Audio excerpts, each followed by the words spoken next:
All right. We are the Sports Brothers. He's Zach. I'm Mr. 411. The Olympics, NFL, NBA. Let's go.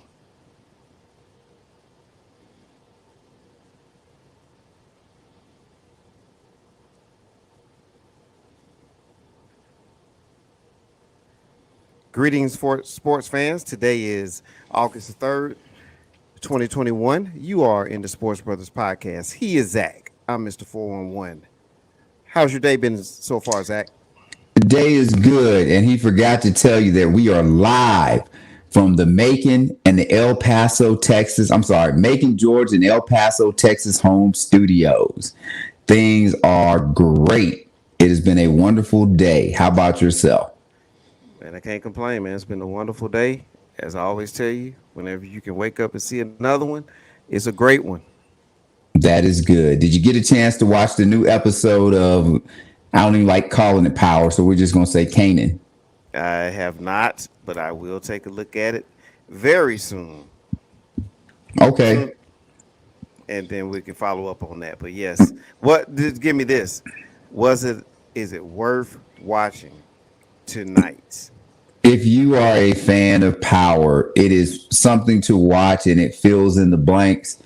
Both of the post Real Power shows to me have not, they don't draw you in like the original Power, because they're kind of replaying the same lines over again of, oh, I sell drugs. Oh, something's going on with my supplier. Oh, I got to do this and get away with it. Oh my God, what's going on here? What's going on there? And the characters haven't been as intriguing. I'll just say it like, James, he just drew you in, and it kind of revolved around him, and he made it work. But the Kanan thing, I do feel better is better than Baby Power. So I would say check it out. I wouldn't break my neck to watch it tonight, but I would keep up on it because it's something to do unless you got better stuff to do, and it fills in. Probably once Sunday night football comes out and everything, they will lose some viewership. But I don't know, say Tuesday, Wednesday, kind of like the slow night after you've watched the Sports Brothers, then you can go ahead and check it out. Well, there it is. All right. Well, I'm sure that Courtney Kemp and 50 Cent, they won't be happy about your Make a better promotion of show. the show. Like they shouldn't have set my expectations so high with Power, like the real Power. Like this has been a disappointment. I'm sorry. Well, But I don't know what you look. How you say, what is it? If Fred Sanford used to talk about Lola Falana or Lena Horne or whatever, you can't go from Lola Falana and Lena Horne, and then we down to Girl Next Door. And that's about what this is like. Okay. All right. Well, everybody, take a look at it and let us know how you feel about it, about these, Yes. the Power World. Let us know. Tell me if I'm wrong. Tell me if I'm missing something, and maybe I'll try to get into it. But I don't get the excitement that I used to get from Power with James and Tommy. Right. I think I think if you're really into to James St. Patrick and Tommy, then it's going to be tough. But Well, for those who are okay with just going into different areas, different realms, different universes, maybe that's more for them. Well, I don't think that is it because, and I guess not to make this a power show instead of a sports show, but if you remember just some of the ways they would end the episodes, it just drew you in for the next episode is, oh man, how are they going to get out of this? Like when Angela had his phone cloned and he was doing all the stuff he was doing. Or when they had to kill Lobos. And I know I'm giving away a whole bunch of it. Or when you got to the end of the season, I probably said it before, and Tommy and James were out there and they were trying to get your guy Dre that you like so much. Yeah. And then all of a sudden 50 Cent is back and he's helping them. Like things like that it was just great moments that got you excited and you wanted to see what was going to happen next. And with this, it's the moments don't get me excited about, like they don't build it up in me. I just care enough to what's going on next. Right. It's like they're doing the same played out stuff. And until they get the what is his name? Oh my god, I can't. Why can I? Oh, Lorenz Tate. I was gonna say I can't even remember old dog's name. That's the one I'm excited for because I think that will be less drug oriented and kind of more political oriented. Because I'm not excited about the Tommy show, but yes, we can kick this Okay, enough of another this. time. Let's go to something else. All Yeah, right. So sorry. now we know Power is surrounded. We know that the original series of Power is surrounded by James St. Patrick. Team USA, gymnastic team, is basically surrounded around Simone Biles. Now, Simone Biles is a fantastic gymnast. She's arguably the greatest gymnast of all time. She even has some of her gear that has a goat on it. So, she is one of the great ones. But our question is for tonight, our topic on Simone is with Simone returning and winning the bronze medal as part of the balance, as far as the balance beam team, does this change how you feel about her making her return from a mental break? Zach, this is one of the questions you brought up in the production meeting. I'd like for you to kick it off, man. Well, thank you for talking about what we're doing behind closed doors. I really appreciate that. But first, this is the thing that I haven't heard from anyone yet is did she get help? Like everybody is applauding her for going out and getting the bronze medal and all of this great stuff. And okay, that's cool. I'm not going to give her like a big round of applause for going out there. But before I even get into that, did she get help? Because that shapes what I think. Because last I heard, she said she had a mental thing going on, right? She needed a mental break and she needed a something. So did she get anything? And as I said, I haven't heard that. So now we go to, I kind of feel like this is an epic fail for the USA in general. Like the gymnastics team, whoever control, and y'all got to forgive me, I'm not all into the Olympics like that, but whoever controls USA athletes competing in the Olympics, this is a real epic fail because we had an opportunity. Like everybody wanted to applaud her that she's reaching out to get help and all of this stuff, which that's good. She needed to take a break. She needed to step away. She realized that. So if we're going to give her that, then I'm going back to what you said. Why didn't someone recognize this in the build up to it? And okay, we missed it. So we'll just say as an organization, we didn't catch it. Now we're going to put protocols in place or policy in place, procedures, whatever term you want to use to make sure we don't make this mistake anymore. Kind of like the NFL with the Rams Saints game and they missed the blatant pass interference call. And they do things to try and change that or with instant replay or whatever. So they had an opportunity to do this. And instead, and as I said, maybe they did it and they're trying to keep it hush hush. But she told us that she had a issue. So I would hope that she would tell us what she did to correct the issue. Or I would hope that some reporter or someone would ask her, what has she done to fix this? Because I don't think anything happened. And now we allowed her to go out there and compete. And we didn't get her help when she was basically telling everybody, I need help. So this would be one of those, and it's going to sound like I'm waffling, but I don't know what to think because I don't know. Because now I'm in the, did she really have an issue? Did she not have an issue? If she did have an issue, why didn't we help her? Because I'm kind of back to, but she was just tapping out. Because if I had a broken arm or, if I tore my meniscus or something of that nature, they're going to do something to fix it. I just like to know what did we do to fix it. And then I can kind of go from there to give you a real assessment. But I would say until I hear something like that, I think she tapped out. Well, yeah. I mean, I think initially, now again, the question is, does this change how I feel about her taking the mental break?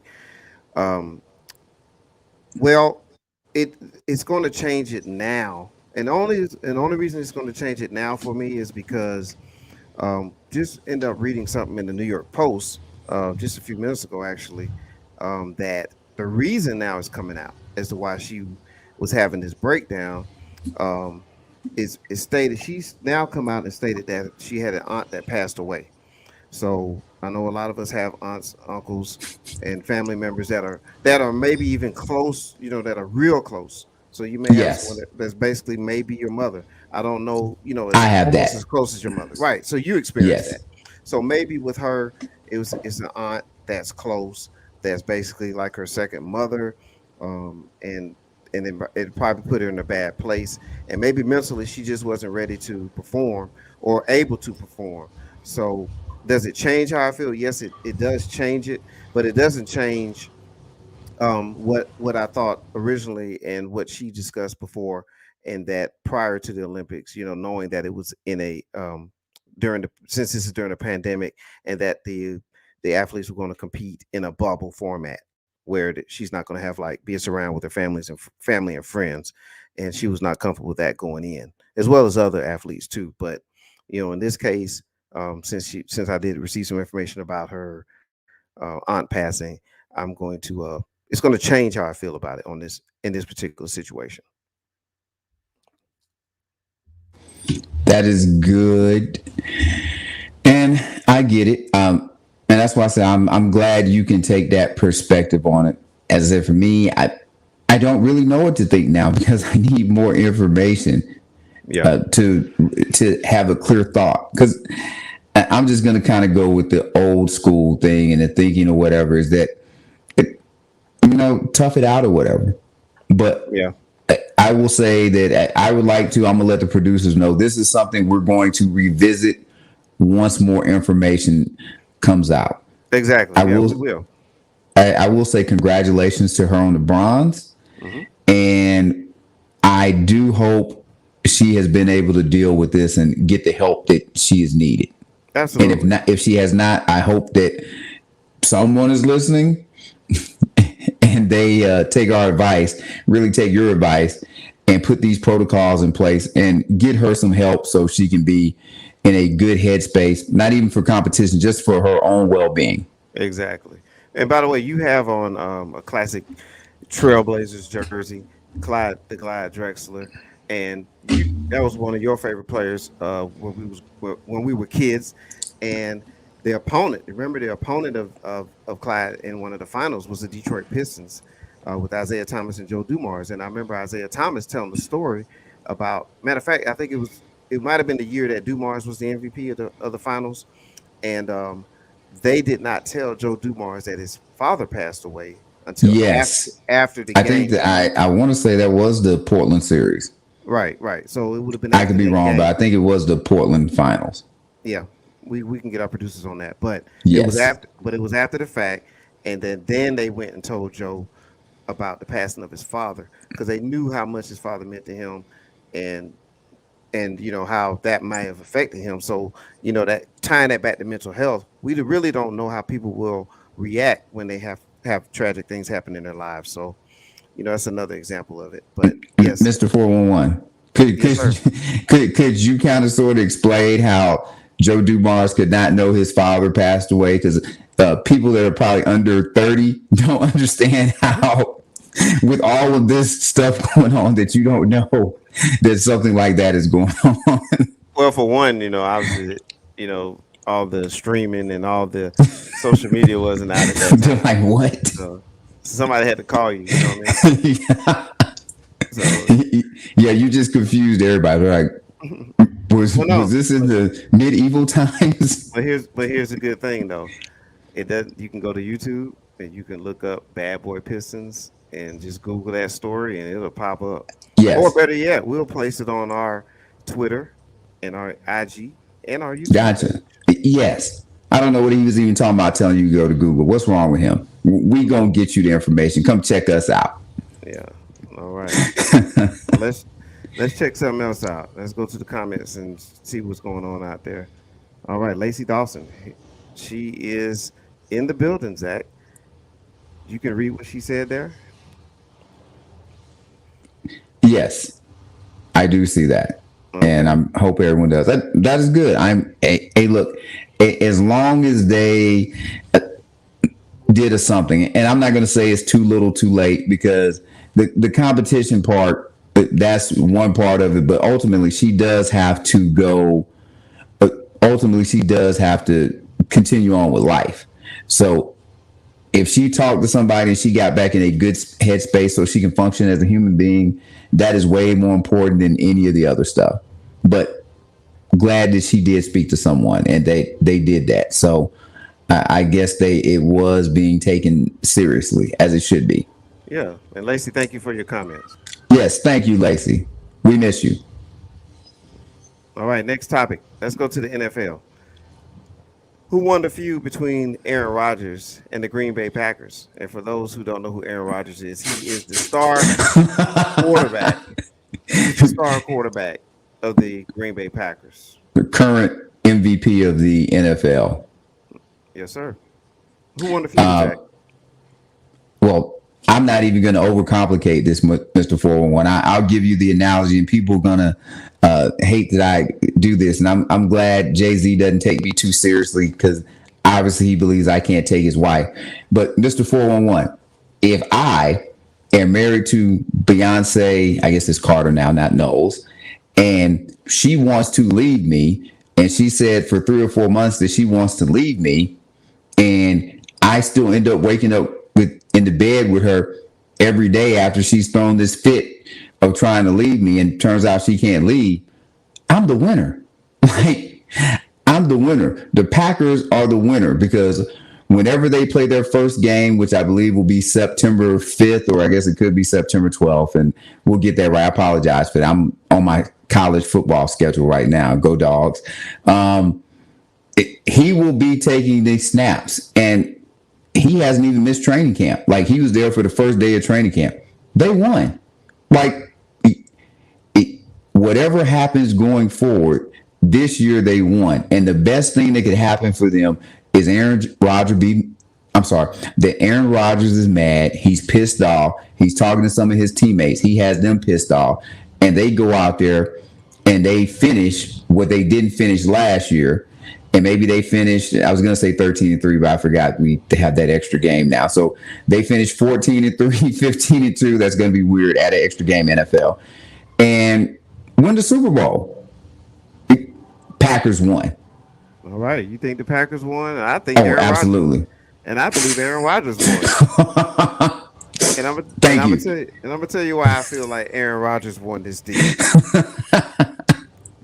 Aaron Rodgers was able to spend his time, his offseason, relaxing. He was able to take a lot of verbal jabs at the ownership, at his organization, and make himself to be the good guy in this situation. And then he gets to return just in time for camp. And he's going to return and be the starting quarterback. After all the talk, after all the trash he's talked about his organization, Aaron Rodgers, to me, he won. Now, we both have the views of that from two different angles, and it is possible that both organizations won here, because Aaron was able to say what he wanted to say, express it, have the offseason that he wanted to have, and then return and still have his starting job. And Green Bay, they keep their franchise quarterback, and they're definitely a Super Bowl contender and a definite playoff team. So, in a way, both organizations won in this one. But if I had to lean one way, I'm gonna go Rodgers. Your turn. And as I said, he was going to be, by the Packers standpoint, he was going to be the starting quarterback anyway. Like, they wouldn't let him go. There you go, Lacey. Exactly. They wouldn't let him go anywhere. So if Aaron feels he won, I'll go back to my Beyonce analogy. Hey, if you think Beyonce is winning, waking up next to me when she wanted to leave, that is wonderful, because I will go with that she is a winner too, because that's what happened with Aaron Rodgers. He wanted out, and he couldn't get out. So all good. Ultimately, for both parties, this will be decided at the end of the year of who won, who did not win. And I won't be surprised if we get to the end of the year, depending on what happens or does not happen, that Aaron Rodgers is still a excuse me, Green Bay Packer. Oh, trying to recover. Nobody won. Okay, Lacey. That Lacey. is, Deshaun Watson still gets his paycheck, Lacey, and I believe what was it going to be, uh, $40,000-$50,000 fine every day. When you ain't losing $40,000-$50,000 a day, that's winning. So those are small wins, and he's still not in handcuffs yet. So on a lower level, Deshaun Watson is winning. All right. But All right, we'll man. hit that one up another day. All right, it's time to talk. Like the jersey that you have on, there's a logo right there. The Jerry West Yes, logo. and if you don't mind, NBA. let me segue us to this segment. Oh, sure. You do that. Thank you. This is something I know very well, free agency, because I have made myself a free agent many a time in relationships. But I messed up the ticker. Don't worry about it. You can correct that, and we'll get it up there. But this next one is: what are your thoughts on the start of the NBA free agency period?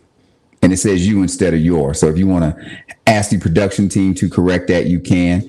And while they are getting that fixed, really quickly, I will go with the sad part is I was not born 6'10" and 250 pounds because Lord Jesus, the money these individuals get is ridiculous. It is like, God bless all of you NBA players. And we talked about this. Look, I'm going to give away some of our production meeting stuff too. We talked about this in the production meeting. I want to make sure that we just clarify this. When we get up here and we talk bad about said NBA player, we are comparing them to the other 450 people that are in their organization. And typically we are comparing them to the greatest of the greatest, i.e. Magic Johnson, Larry Bird, Kareem, Wilt. That's really the standard that we're going against when we say a guy can or cannot play or what have you. So I say that to say all of these guys can play. There's only 450 roster spots in the world. If you're on an NBA team and you have one of those roster spots, you are the best of what you do in the world. Anybody that can be number 450 at anything, out of all the people we have on the planet, they are great.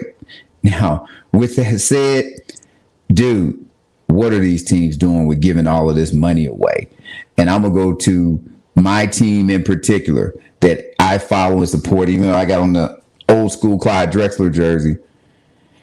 The Heat gave Jimmy Butler a huge extension, which I'm not sure at this age we give him. They brought in Kyle Lowry with all of this money. They gave Duncan Robinson more money. And I'm just like, is it to just be a second round team and lose? Maybe you do like Phoenix did this year, make the finals, and I guess that's good. Maybe that helps with TV marketing or whatever, because I do believe every home game you get and they see the logos on the TV, there is a certain amount of advertising money that you get back as a team. But outside of that, this doesn't make you better than the Nets. I'm not sure this makes you better than the Atlanta Hawks, our home state team.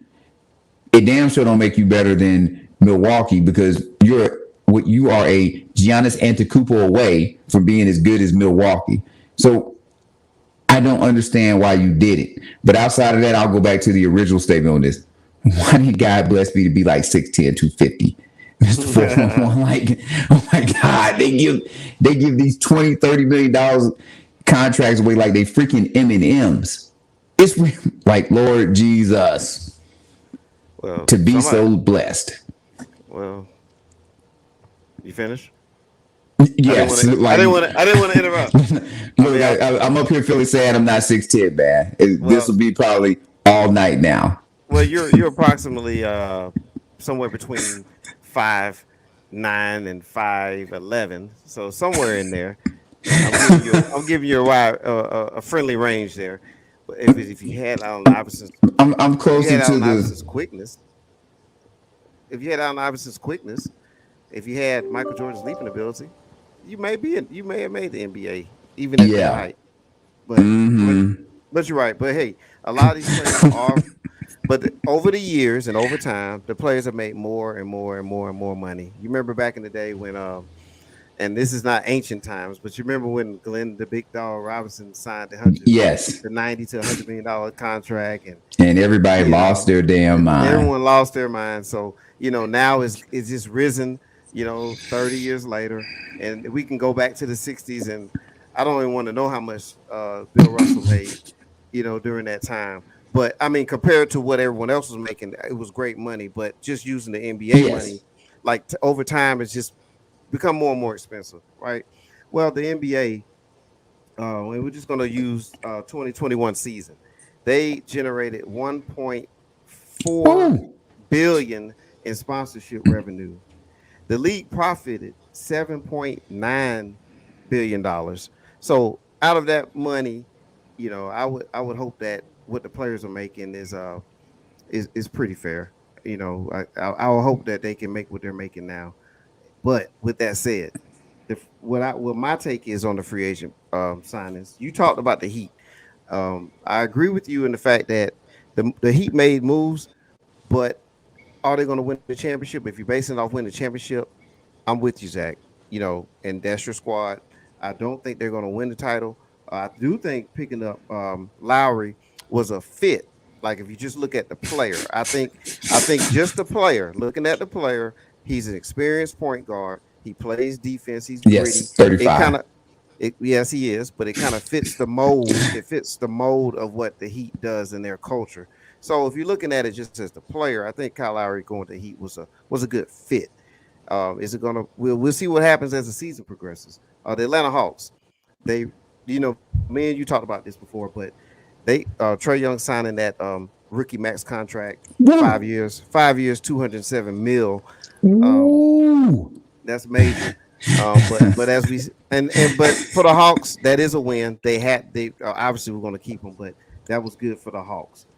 Chicago Bulls, Lonzo Ball, and also attaining DeRozan to go along with Vucevic and company and Zach Levine. The Bulls Don't should forget about your be Laker guy.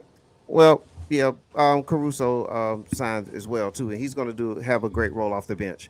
But that the Bulls actually have formed a team that I believe will be in the playoffs next year.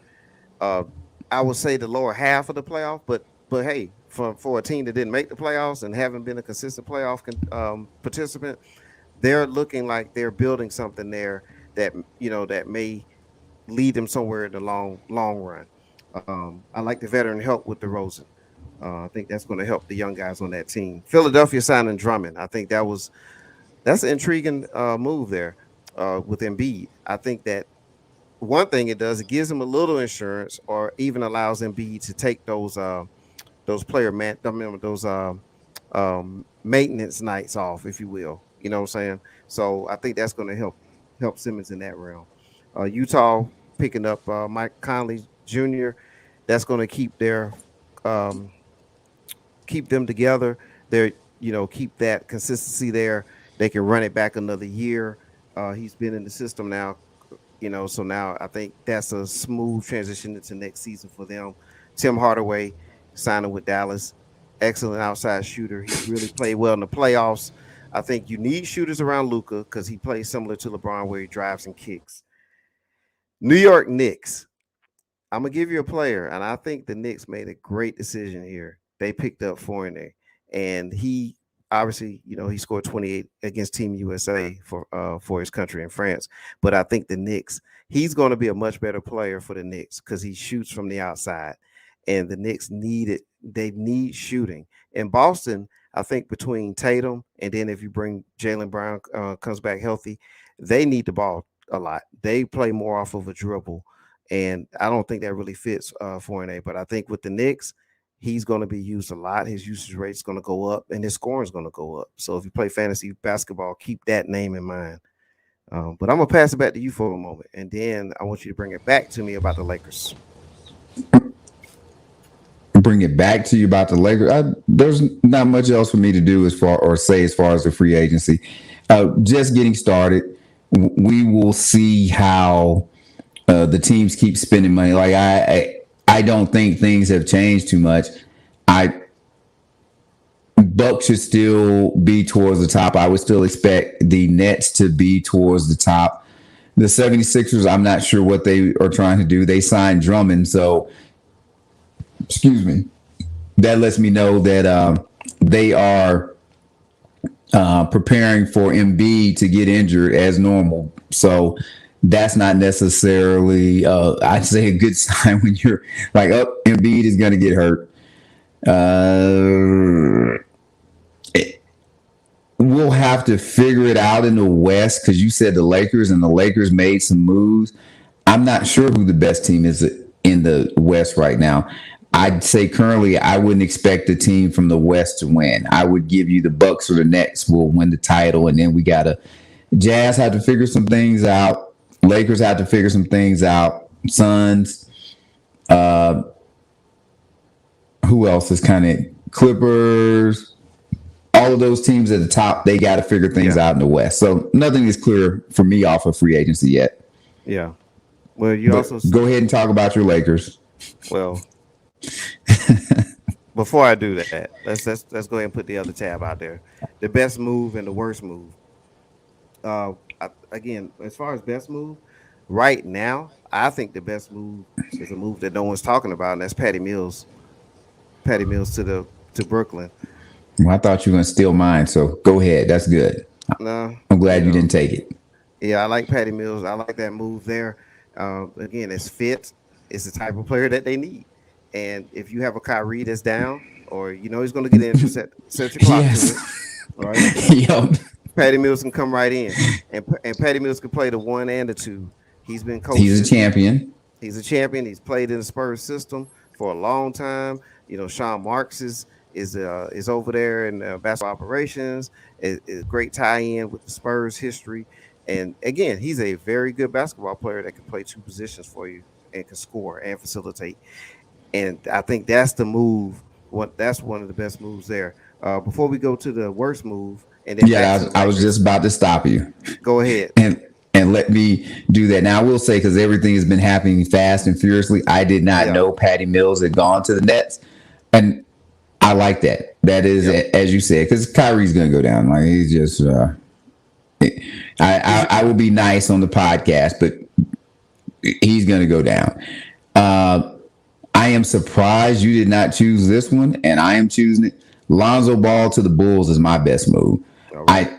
They needed a point guard, and he has had his injury issues, and his daddy had the height meter like super duper high, like so high. But the young man is a good basketball player. The young man has worked on his game.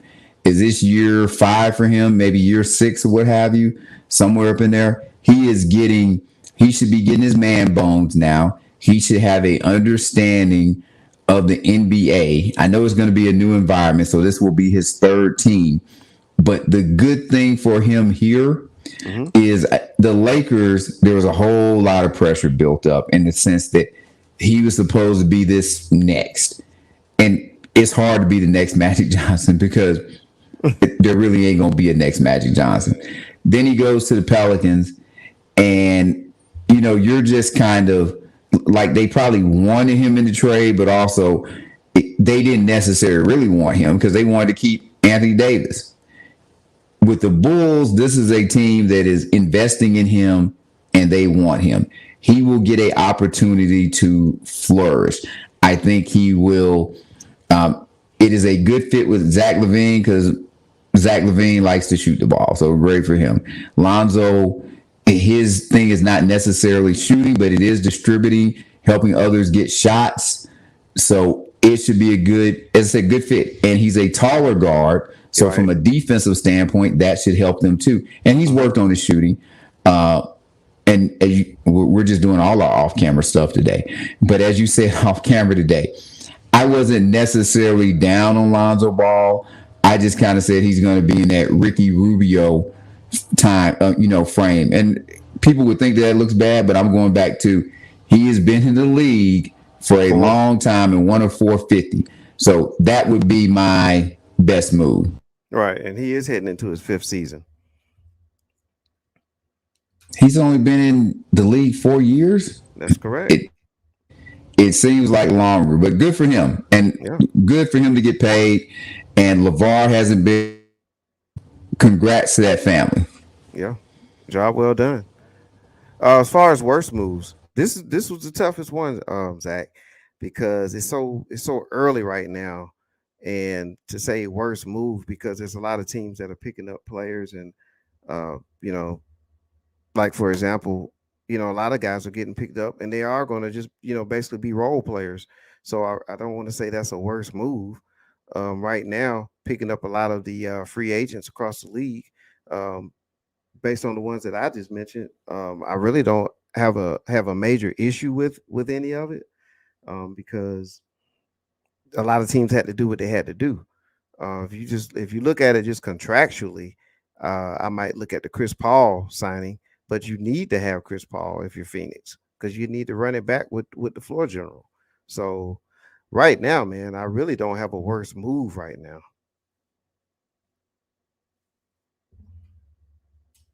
Well, my worst move is easy. Kyle Lowry. I don't know why everybody has been in love with Kyle Lowry, and they must have saw something so different in me.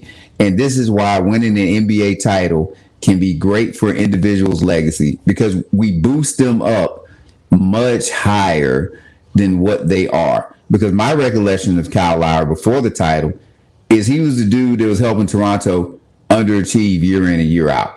That they were going in getting swept and having bad playoff experiences. Kawhi Leonard shows up, and then all of a sudden they get a title. And people are trying to give him credit for all of this leadership, like Kawhi is silent and such and such, such and such. And Kyle Lowry was like, how did that leadership work this year for Toronto? How did that leadership that he had work last year? How did that leadership work the year that Kawhi Leonard, the years that Kawhi Leonard was not there when he was there? I am disappointed that the Miami Heat, a team I cheer for, did this. And now I got to go back to what you talked about last year, where you wanted them to get James Harden. I was like, I'm not sure if he's a fit or whatever. If I'd have known they were going to do this, get James Harden. Like this does not excite me. I hope he goes and plays well, but he's 35, and I'm gonna do the Max Kellerman fall off a cliff thing. I'm not expecting Kyle Lowry to be playing great basketball. Basketball is a young man's game. Antetokounmpo is 26. Young man. If you're telling me they're taking the league from Antetokounmpo, then okay, I don't need Miami to be a second round team or what. Like I don't care if they're spending a lot of money on the roster and they make the second round. Now, as I said, financial standpoint, kind of like when the Lakers signed Kobe to the big deal they did, and it didn't look like it made sense. But I guess whoever it was that gave the Lakers, their TV deal, they wanted Kobe a part of that so they could showcase on TV. Maybe this is something like that, so you can get your marketing and everything up. But I don't see how this does anything for you. That is my worst move.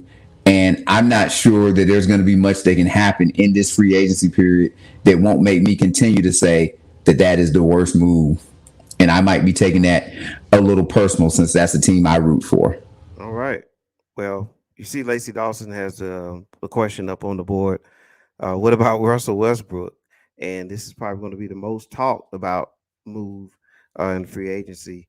By the way, I want to throw this in there too, since we talked about Russell Westbrook. I think the Wizards actually won the trade between the Lakers and the Wizards on this one. Um, they were able to fill out their roster and put more players around Bradley Beal. The if you ask somebody how many playoff uh, how many playoff rounds did the Wizards win last year? You'll say none. So and that was with Russell Westbrook. And so now you're able to move Westbrook. Um, if you get out the first round next year, you exceeded that.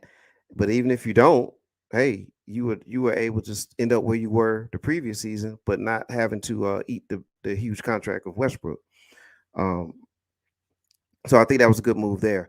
Now for the Lakers, I do question this move. Again, I can't say it's the worst move. It's kind of soon right now for me to come up with that, but I'm not really truly excited about this move with Westbrook coming to the Lakers. Um, now, Well, do you got to pick a worse oh, move. That's what the well, question is. well, if I pick a worst move, it's gonna be Russell Westbrook to the Lakers. There we go. Russell Westbrook to the Lakers. Worst move. Um, now, is it a horrible move? No, by no means. And I'm gonna tell you, I like Russell Westbrook a lot. I was a big supporter of Westbrook even when the media was hard on him about his triple doubles and he's forcing it and all these different things. That man plays hard every night. So every dollar that OKC paid him, every dollar that any organization paid him, he earned it. And you can't take that away from him. And anybody that plays hard on a night in, night out basis, and you have fans that spend their hard earned money and save up money for tickets and go to a game, you can't go home saying that Westbrook didn't give his maximum effort. He does come with some flaws, but he plays super hard. And he's historically a great point guard. Now, with all that said, I think that the issue with the Lakers now is you just said it earlier about Lowry. Old, all right. The Lakers team is old. I mean, there's Anthony Davis, who's been around for several seasons now. He will be the young man, but look at the rest of the team. It's aging. It's an old team, and I don't like the fit. I don't like the fit where you have a lot of ball players that are on the team that basically need the ball. And we can talk about players playing off the ball and things like that, but we're really lacking catch and shoot type players, ball movement type players. Because if you go back and watch the film, LeBron James doesn't play well without the basketball in his hand. He tends to stand around. Occasionally, he may backdoor a player, but that's about it. Russell Westbrook, watch the film. After he passed the ball off, he's not doing anything else. But when he has the ball, electric.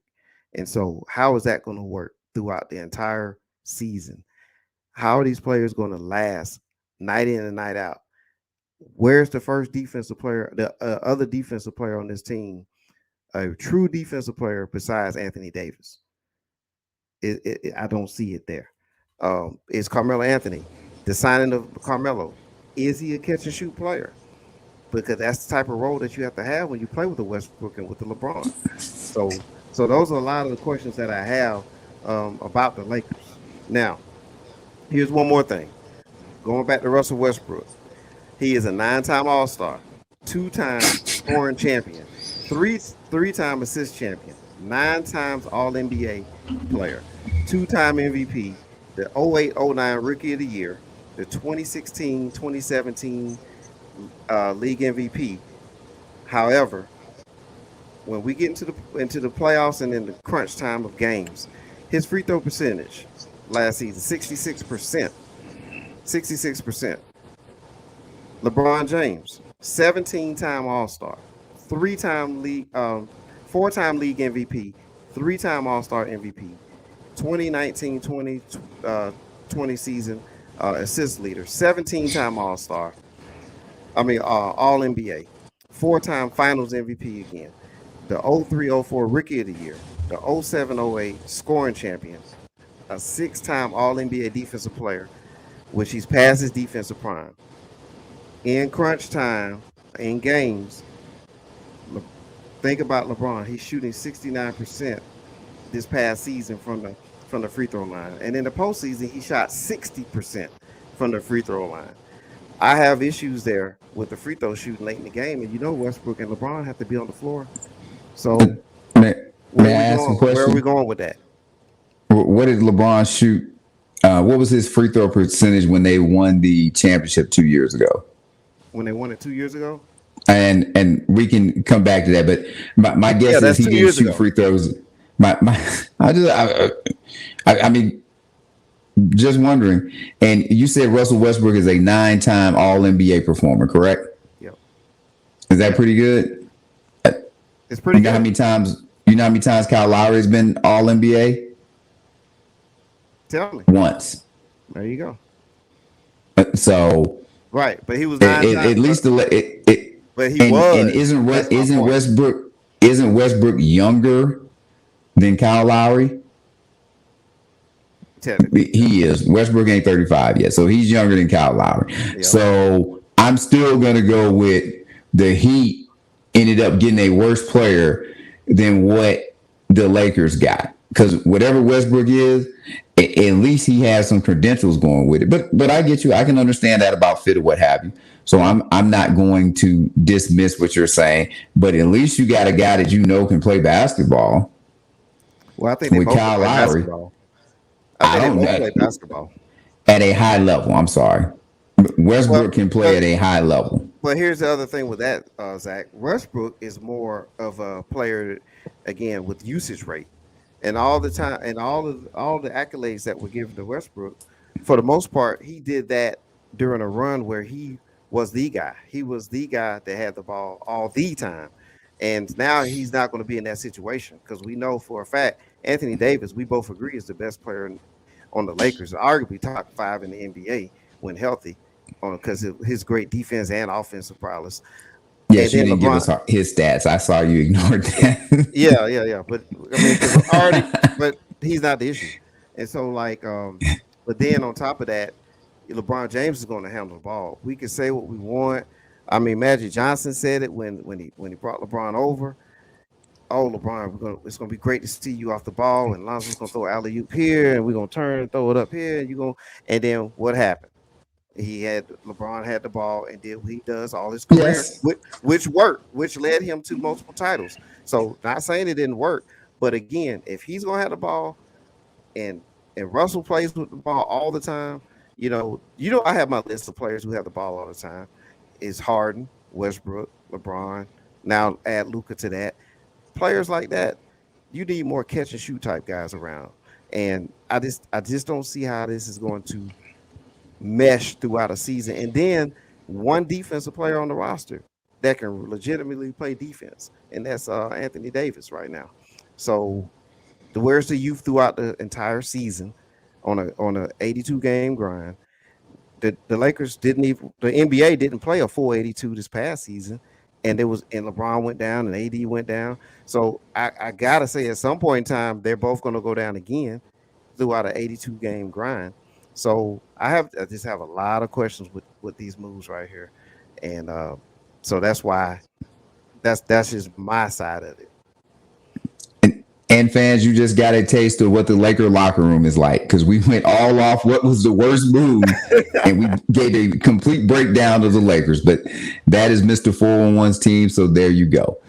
I mean, as I said, questions about lots of teams in the West, but I won't make judgment on the Westbrook move just yet until I see them playing on court. But as I said, I can easily pass judgment on the Kyle Lowry move. And look, it's funny. Both of us teams we support don't like moves that they made. So maybe that's just a thing right now that we're being a little more passionate than someone that is not a fan of those teams would be about those moves.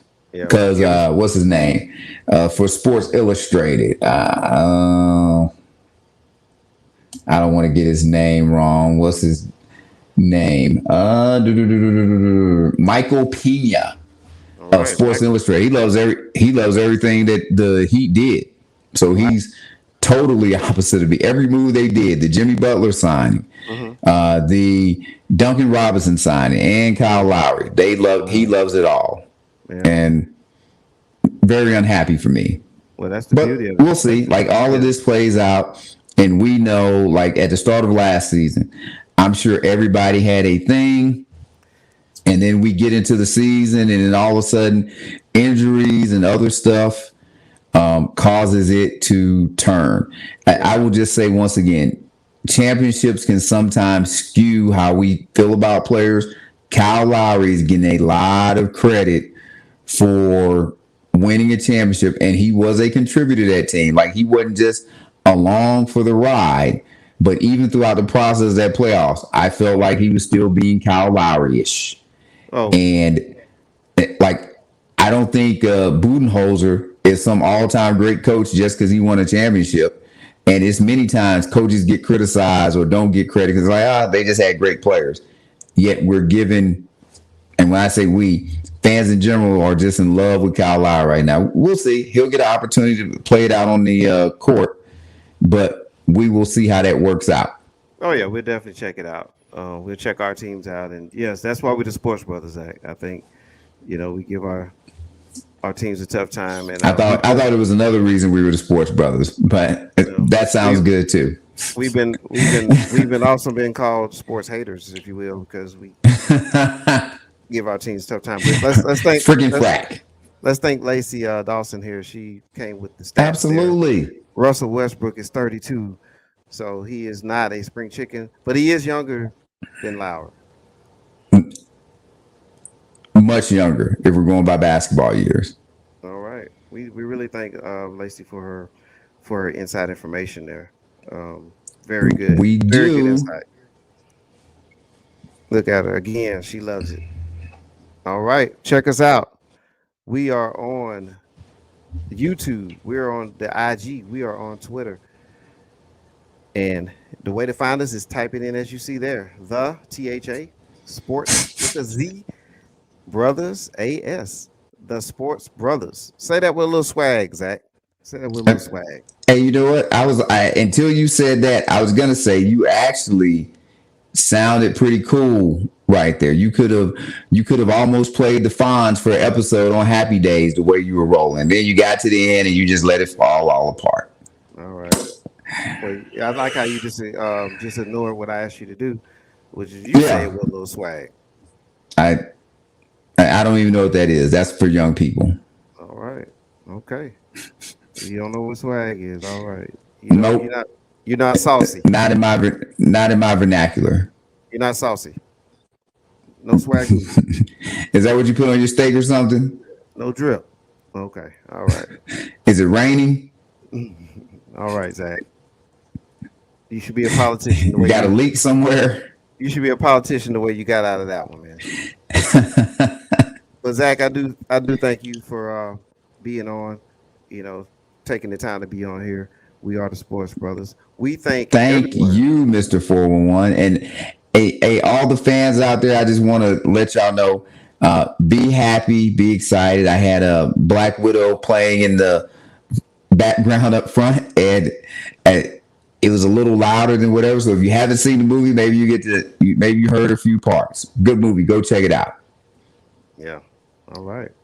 Well, look, we thank everyone for listening. I guess Disney should give us a little thing since I just did a promo for them and didn't do it on purpose. All right. Well, let's get one more comment in here for Lacey. She says, cheers. Yes. I'm all on board for that. Yes. I am going to relax, Miss Lacey. It has been a long day. All right. Well, we thank everyone for listening to the show. And also, we thank everybody for watching the show as well. And Zach, once again, I thank you for being on. And on behalf of Zach, I am Mr. 411. We thank you, and we wish you all a great evening. See you on Thursday. Thank you, and we love you. Catch us on Thursday. Bring your mama, bring your friends.